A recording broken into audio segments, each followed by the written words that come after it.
Hello everyone, my name is Harshita Jain and I'm currently an intern at Lexus & Company. Today I'm going to discuss about criminal liability of a corporation. Now first of all, what is a corporation? A corporation is said to be a legal entity that is separate and distinct of its owner.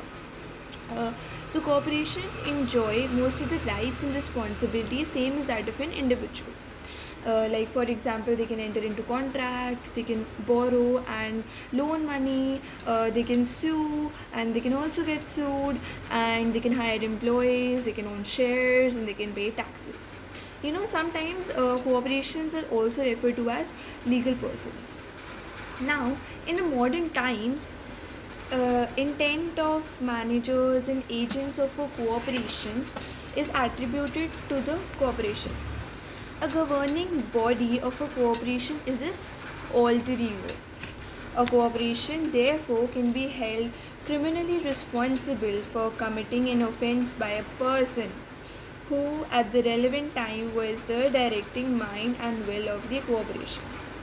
Lord Reed, while delving into the question of criminal liability of a corporation, has ruled, or you can say rather constructed, a contemporary principle of criminal liability of corporation premised on the alter ego, that as under a living person has a mind which can have knowledge or intention, or it can be negligent, or he has hands to carry out his intentions.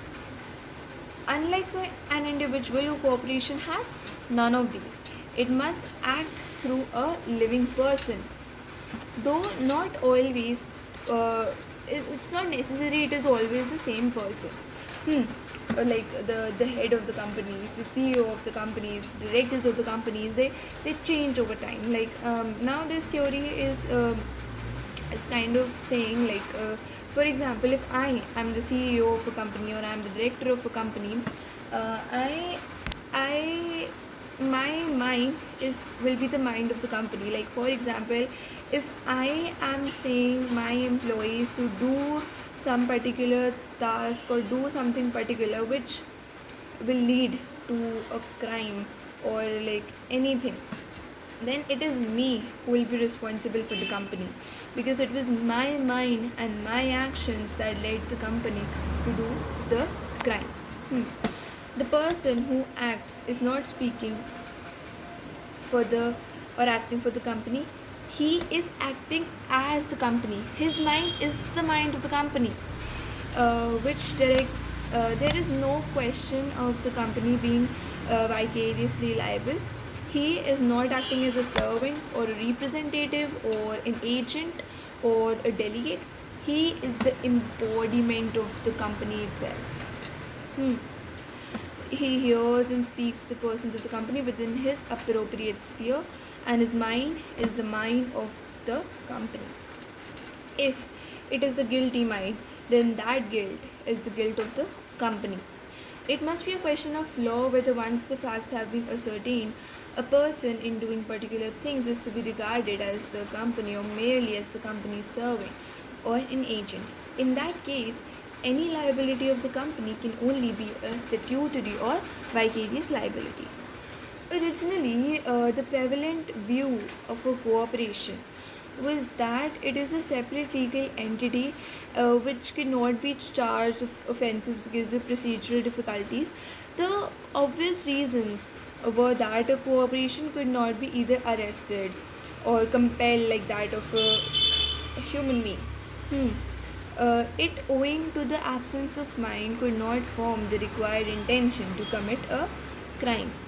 No bodily punishment could be inflicted on it. A corporation is devoid not only of mind but also that of a body, and therefore it was incapable of the usual criminal punishment. An advocate in England during the rule of James II in 1682 said, "Can you hang its common seal? No, we cannot, because it does not have a soul to be condemned or a body to be hanged." It was believed to be atrocious to send a member of a corporation to jail or punish him or her simply because he or she was its member when the corporation committed a crime. Like it felt it felt very wrong. Like you cannot punish an individual when the whole team, when the whole corporation committed a crime. No one single entity can be responsible for the company.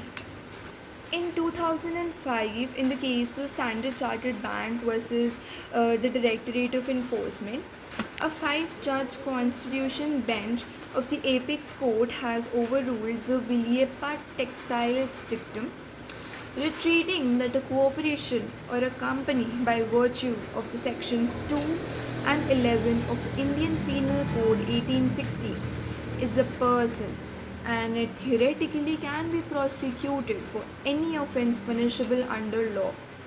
The Apex Court ruled that there is no immunity to a company or corporation from prosecution merely because the prosecution is in respect of offenses which the punishment prescribed is mandatory punishment. Like as I also mentioned in the starting of the video when I explained the definition, that sometimes the corporation is referred to as that of a legal person. In this case it was derived that we can refer to the company as a person, and it can be punished for the crimes as that of an individual. A company or a corporation, the court should stressed that it should not be allowed to go scot-free merely on the ground that it technically cannot be punished or cannot be imprisoned. The Apex Court ruled that a company or a corporation can be charged with the offences punishable with mandatory fine or a term of sentence of imprisonment as in respect of a company is it's impossible to execute. It can be convicted for committing any offence that is not subjected to only custodial sentence. Now, however, a company cannot be, held liable for offences which by nature cannot be committed, which it's not practically possible for such crimes to be committed by that of a corporation, and such crimes can only be committed by an individual, like the crimes of sexual offences, bigamy, perjury, murder, or treason.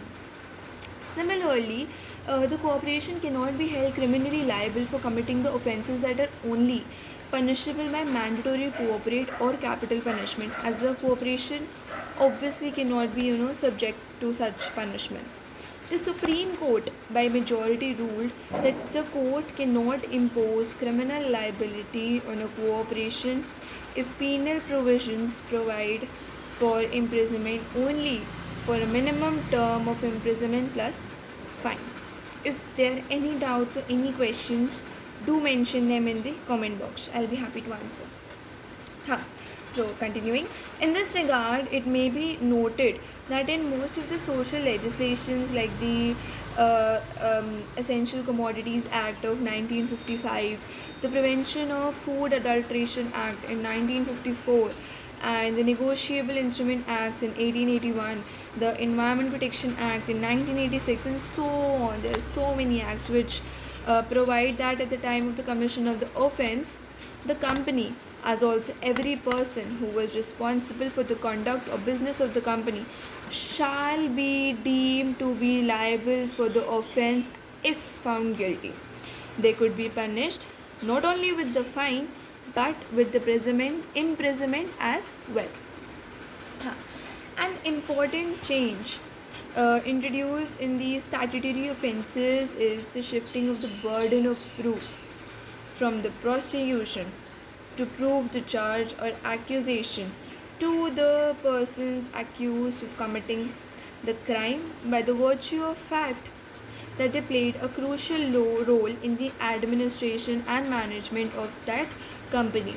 Thus, there is a presumption of guilt in respect of persons who are in charge of the company, and the burden on the accused to show that the offence was committed without his knowledge or that he exercised due diligence to prevent the commission of the offence.